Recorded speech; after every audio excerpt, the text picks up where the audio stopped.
तर नमस्कार मित्रांनो, आज गावाकडे आलो होतो. आज आमच्या बोकड्याचा कार्यक्रम आहे गावाकडे आणि तुम्हाला दाखवतो. बोकड्या शिजायला टाकायचंच आहे आता.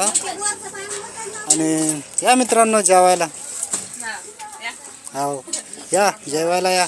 ते बघा प्रियांका तिकडं काय करते, भाकरीचा कार्यक्रम इकडे चालू आहे.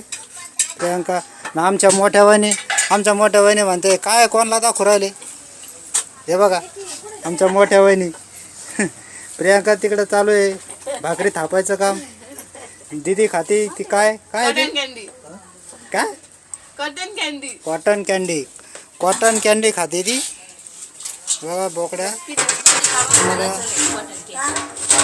बघा आता मोठ्या पातेल्यावर झाकण ठेवून आता त्याच्यात काय आता